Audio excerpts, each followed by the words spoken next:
Hello, welcome to another video.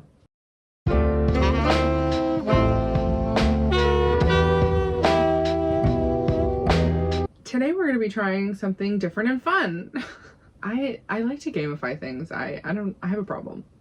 There's like regular things I want to knit, but I'm going through this phase of being obsessed with gamifying things.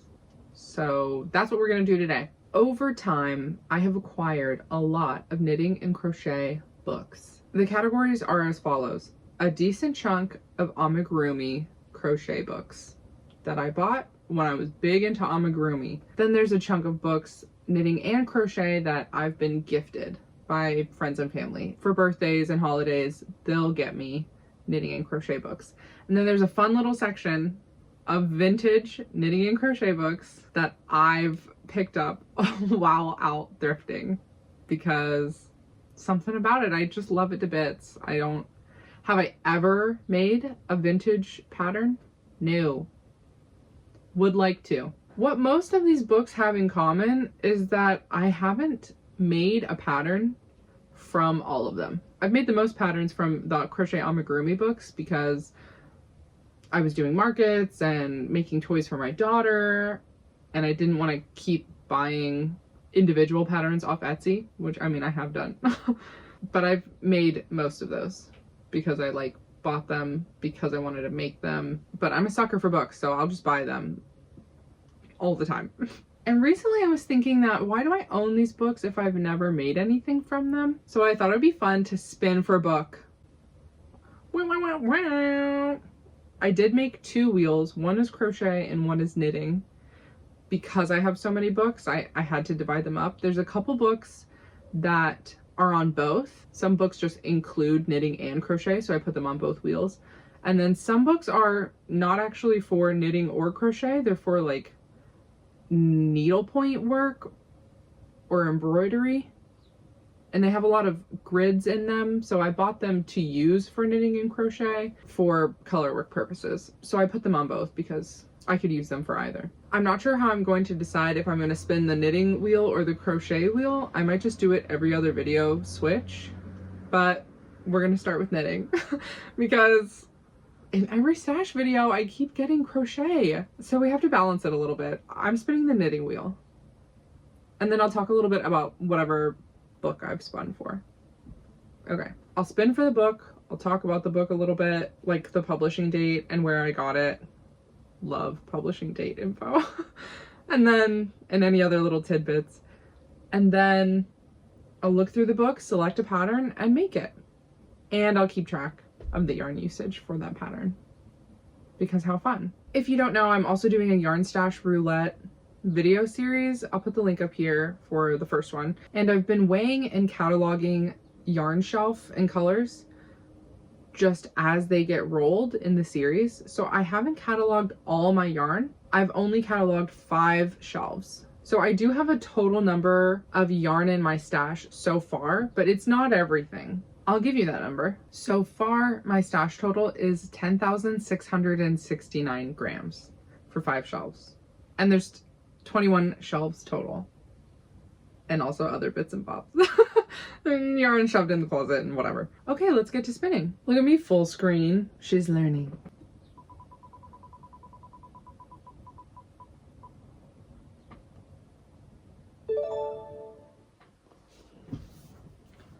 Oh my god, what are the chances? Flowers, Birds, and Unicorns, Medieval Needlepoint by Candace Bahouth? Question mark?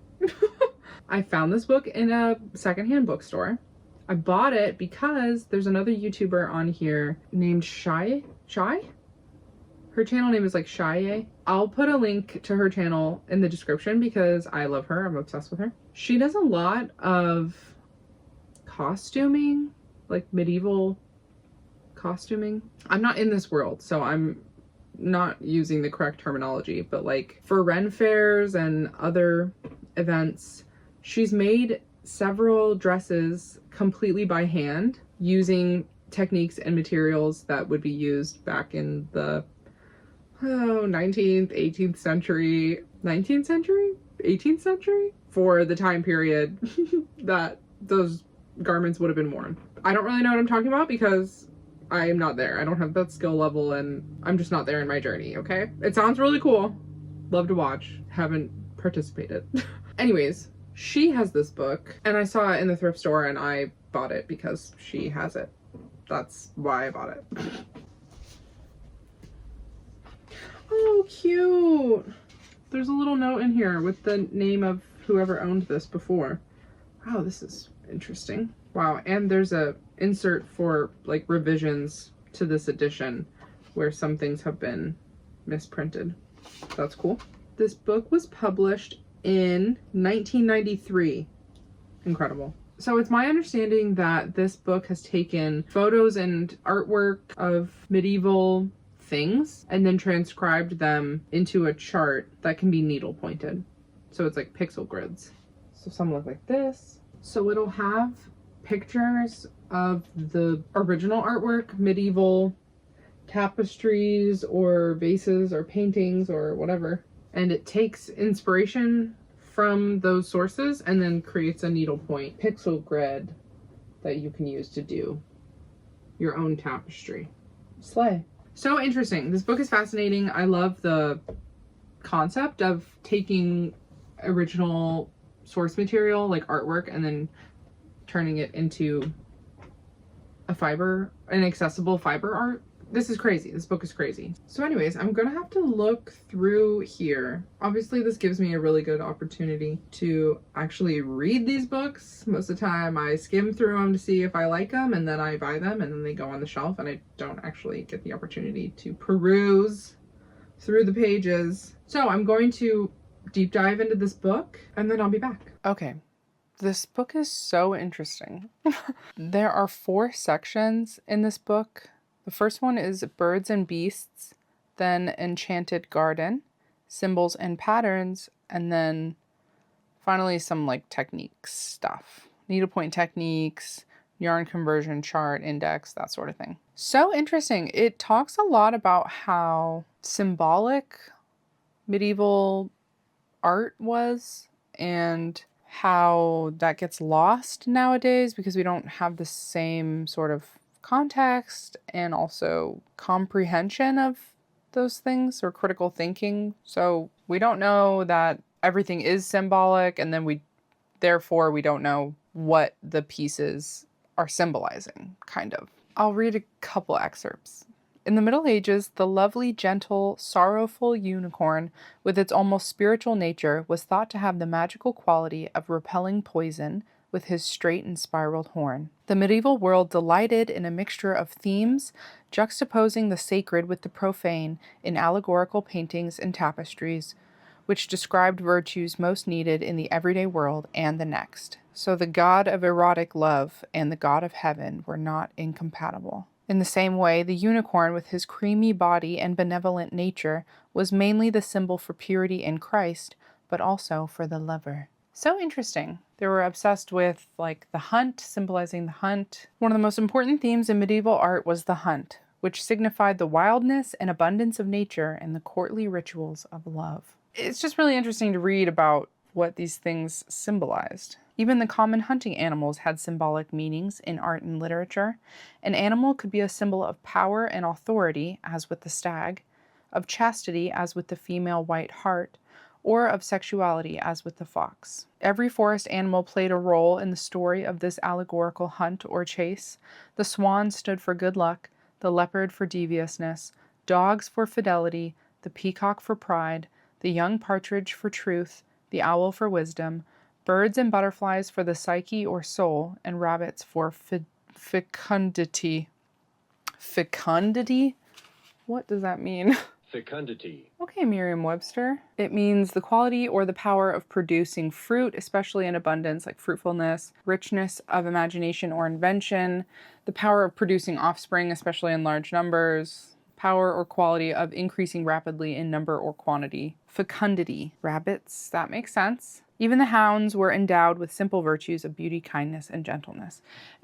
I just love how everything is symbolic of something else. So you could really create a visual story and have a theme and have meaning in these tapestries and paintings. And the book talks about how much information is packed into these tapestries and paintings, medieval art. There's so many animals, there's so many flowers, there's so many plants and symbols, and it all means something, and it all has kind of a general theme. Fascinating. Anyways, a lot of these are so beautiful. Unicorn. I really love the orange blossom and the orange tree, but they're just huge. It's like 170 stitches across and wide and tall. That is just a ginormous project. That's like a huge undertaking.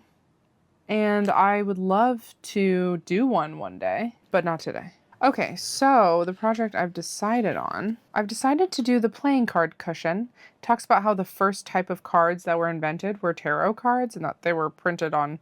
I'll read an excerpt. In the past, playing cards were made of ivory, cardboard, china, wood, mother of pearl, bone, cloth, or deerskin. The earliest form of cards known in Europe was the tarot. The pictures of the tarot illustrate archetypal experiences, celestial forces, virtues and vices, and the whole game of life. Love, marriage, ambition, friendship, luck, hatred, despair, hope, death, resurrection, which was presided over by the god Mercury. I picked the playing card motif because they were so clearly separate images, separate cards. I picked one of these cards, and that's what I'm going to do today. I picked the little fishy one because I like little fishies. That was the only manageable one that I could do for right now. Everything else was really big and hard to scale down. So I took a lot of time to transcribe just that one card onto Stitch Fiddle, and now I'm going to pick out my yarns. I also tried to pick one that didn't have too many different colors because I know this is obviously supposed to be needlepoint, but I'm using it for knitting, so to make it easier on myself, I wanted one that didn't have too much shading. I'm gonna pick out my yarns, I'll be back. I need 8 different colors. And my first instinct, this might be wrong, this might like totally bite me in the butt, but I do want to try to do it with like thread. This is number 10, crochet thread. But we're gonna see if I can knit with this. Is that crazy? Maybe. My plan, because there's like a gold border, but then a purplish background with a little blue background. I don't have very many colors of these, which is why one of the reasons why I didn't want to do one of the much larger tapestries in this book is because it requires shading and so many different colors that I really don't have. I only have a couple of these. So I might have to change some of the colors around in this fish tapestry. If this works and I can knit with this, then later, because I don't really want to buy more yarn right now, but maybe later I could get a smaller size of like a kit with smaller sizes of these, but more colors. So I could do a different type of tapestry that requires more colors, but I don't want to buy yarn right now. Anyways, let's pick some colors. Pink, pink, pink, pink, pink. I thought I had another blue, but it's not looking great. Whoa. Okay. I will put the picture of the Stitch Fiddle grid over here. The hook has red, so I'm going to use this for that. This for the background. It's like a lavender color. This is the only yellowish color I have, so this will be the gold. And then for the pink, I have both of these. I'm not sure which one I'm going to use yet. It kind of depends on the other like fish colors. Here's the issue, is that there's mint in the body of the fish, and then there's like a true blue for the water. I do not have any blue. I only have this like teal. I have this teal, and then I have a light green. So I could either do green instead of mint for the fish itself, and then use the teal for the water, or use teal for both of the blues. They only touch each other at one spot, and I don't think it matters that much. Okay, I'm gonna show you a couple different options. We have to choose between 2 pinks and 2 green/blues for the fish. So this could be the fish, or this. I think I'm vibing with the darker pink. Okay, I just changed my mind. It's definitely dark pink. So this for the fish, or this for the fish? I don't know, this is tough. I'm definitely gonna use the teal for the water. There's no doubt about that. here's my plan, is to knit the background colors and then duplicate stitch the actual designs on it. And then I'm hoping for the gold border, I can do like a I-cord edge in the gold, which I've heard of. I don't know how that's gonna look, but we're gonna figure it out if I can do it at all. Wow, because this one was unopened, it's my only one left with a yarn label. That's crazy. This color is called Jade Blue. It only has a recommended crochet hook size, so which is 1.5 millimeters. This is gonna be experimentation. Obviously, I'll have to see if any of my like sock needles will work for this. The smallest size needles I have is a US 1, which is 2.25 millimeters. This is it. This is the smallest needles I have. So it's either going to work with this or it's not going to work at all. This thought just occurred to me. If it doesn't work with this, then maybe I'll double it. I'm going to do some experimenting and then I'll come back. Okay, here are some fun facts. I've been working on this. First of all, I would not recommend buying these 100% aluminum loops and threads double pointed knitting needles. I bought them because they were financially accessible.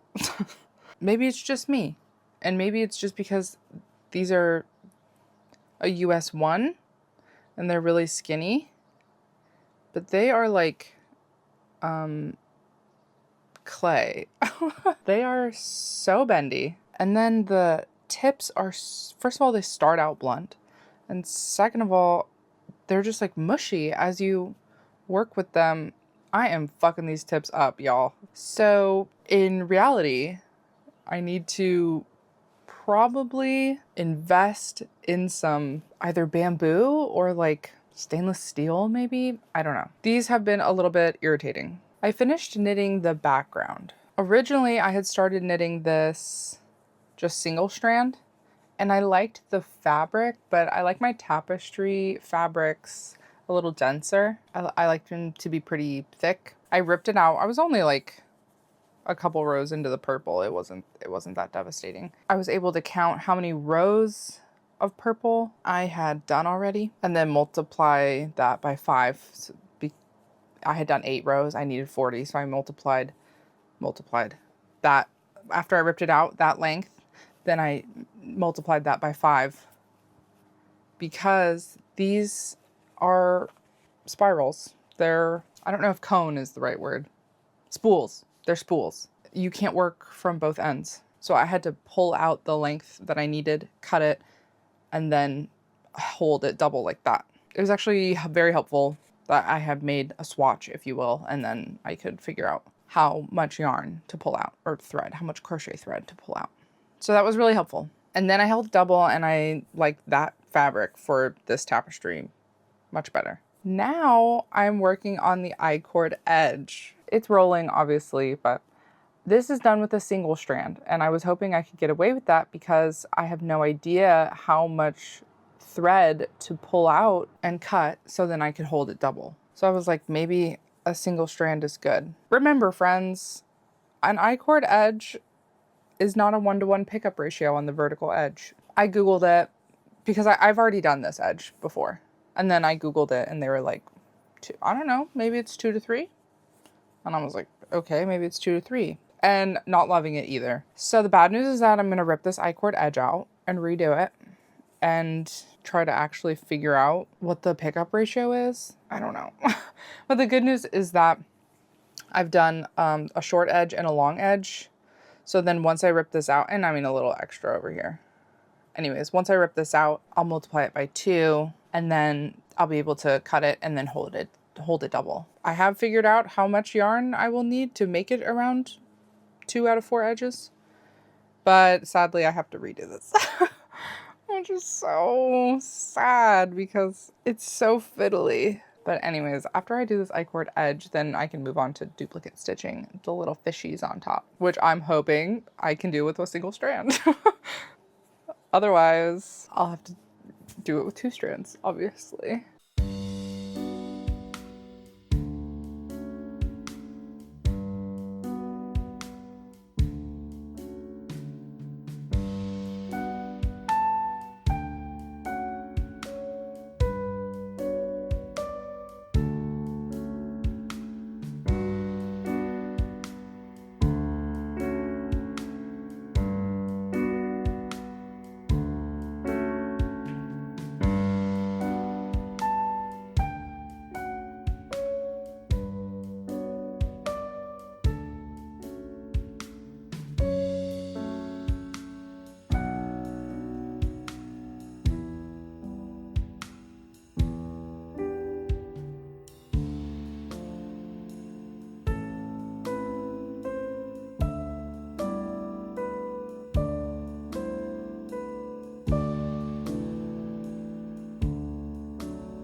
I have a couple of updates on the fish tapestry. Here's my progress so far.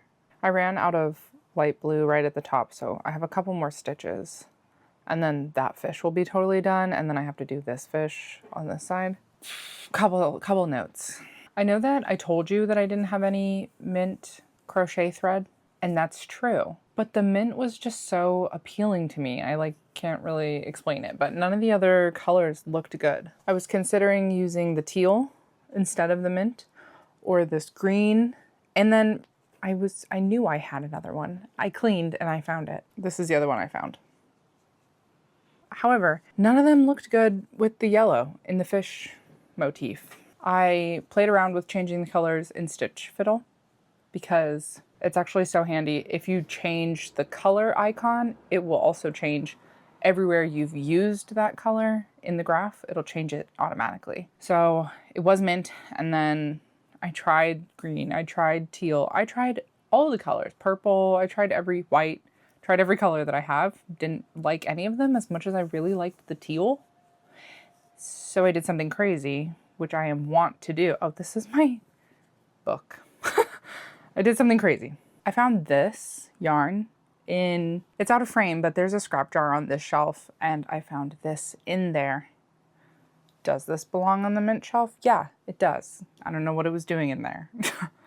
I'll add it to the mint shelf later. But that mint yarn is from one of these colorway packs years ago. Yarn Inspirations did like a collab between Karen and Pantone, the paint company, color company. I don't actually know. I think they make paint. But anyways, I don't know why this one is still together, because all of the other packs that I've bought over the years have been separated and put on their own color shelf. But the fiber, the yarn itself is really easily identifiable. So I know which ones, when I see them, I know, oh, this was a Pantone one. So they're like little color palettes. This one is called River Rock. And so here's all the colors that are in this yarn pack. And I think they're 50 grams each. Maybe they're 25. Okay, so 100 total and there's 5. So they're 20 grams each. I'm so glad I have a label left. Only since I've started knitting have I cared about yarn label information and decided to keep them. That's just who I was as a person before. The interesting thing about these yarns is that they're 60% acrylic, 20% nylon, and 20% merino wool. I had no idea. It has a little bit of shine to it, which I think is the nylon that's doing that. And it's got that squish factor, and it's so soft, and that's the merino. I really like this. Anyways, also, I don't know if you clocked that. My cat chewed on the label, so. Originally, I bought these because I did a lot of amigurumi and tapestries, and this is before my yarn shelves looked like this. It was so nice to get a lot of different colors, a little bit of a lot of colors for tapestries and amigurumi and stuff like that. I will say this yarn is spun really loosely, like it's a very splitty yarn. I would really love to make a garment with my Pantone yarns, since finding out that there's merino content in here. All of its little fun, quirky properties make it kind of difficult to pair with other yarns, but I think it would just be a really fun, scrappy adventure to gather all of the Pantone collab yarn colors on my shelves and use them together in a sweater. This one is very tame. This one is mild. This is River Rock. Here's another one. I don't know why they're all together, but they don't have their fun little label anymore. They're so cute. 20 grams of each color. There's more. I don't even know how much more, because there's much more. But one of them was this one. Anyways, I filmed a clip. You saw me do this, but I basically cut a length of it. And then, yeah, I think there's 6 strands in it. And I kind of pulled out 2 of them so that so it was thin enough, like embroidery floss kind of, so I could use it on this. I have done this tactic before. If something is the perfect color, but it's a little bit too thick, I'm not above pulling some of the strands out to make it thinner. It takes a while, but I'll do it because I'm delusional like that. Really easy when it's only this long too. That's like no big deal at all. So anyways, I was just desperate for mint yarn. So this is almost done. Also, I did the I-cord edge. It's curling a little bit, but I haven't blocked it. And I've mostly been weaving my ends in as I go. So I basically just have to do the other fish and then this is done.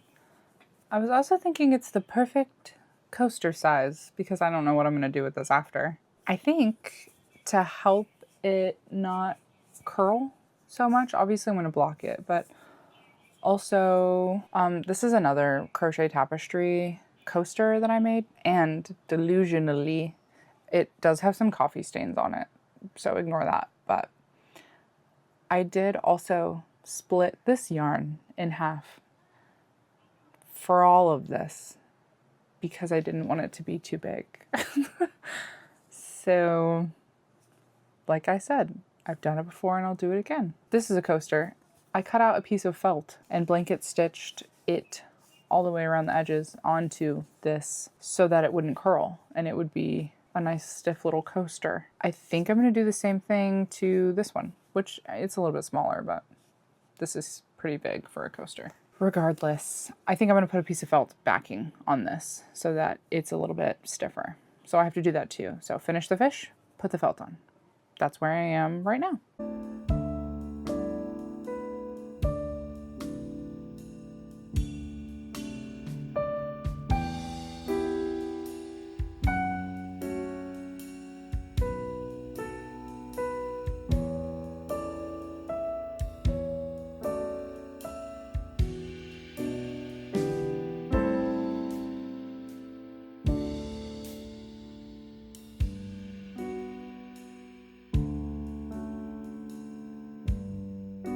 Alrighty. It's finished. Here's the finished tapestry, and here's the back. I just cut out a piece of felt and sewed it down all the way around. This did take me a little bit. This took me a little while, I have to admit. I'm really glad I was able to find a mint yarn that could be split up so I could use it for this, because that was hanging me up for a while, that I couldn't find a mint and I couldn't find any color that I liked to replace mint. So I'm actually really glad that I found one. I needed that. I needed that win. I know that I said that one day I want to make a much bigger one of the bigger ones in here, and I do, but there's a couple things I've learned from this experience. This tapestry that I made was only like 32 stitches wide. And as I said before, the big ones in here, most of these are actually like 150 plus stitches wide. So it would be a massive undertaking in order to make a huge one of these. I'm not sure actually how I feel about that. This is a good question. Let's measure this and see how big it turned out to be. It's 3 5/8 inches wide and 3 3/4 inches tall. I'm not doing my math right. 30 goes into 150 5 times. Right? I just woke up, so forgive me for math errors. Okay, so like 5 of these. That's actually not that bad. No, I was being dramatic. I think that's fine, actually. I liked doing the background in the crochet thread. I feel like it's very crisp stitches. However, the mint yarn that I split in order to use has acrylic nylon wool composition, and it was so much easier to sew with that yarn than it was to sew with the crochet thread. Like, so much easier. The thread couldn't pull too fast because it would knot on itself like immediately. So that's part of the reason why this was very slow. It's because I physically had to sew slow, duplicate stitch, slow. So that was really not my favorite. And I kind of can't imagine doing that for a much larger project. Like, I'm not doing that. That's crazy. But I like doing the background in the crochet thread. So in the future, I'll probably do a crochet thread background and then have to figure something else out for the duplicate stitching. I don't know. I mean, I could, let's be real, I could also needlepoint. I could learn needlepointing. That would be fun. New hobby alert. Also, when I did my, oh, I doubled up the background. I forgot I did that to get a tighter gauge, so it would be a little more stiff. But when I held the thread single, when I did my gauge swatch, when I started it the first time, I did also like that fabric. So I'm kind of thinking of what am I going to do with all my crochet thread. I think so far I could use it as a background for another one of these, or I could investigate some type of summer top or something like that, because I did like the fabric when it was held single. I was liking that.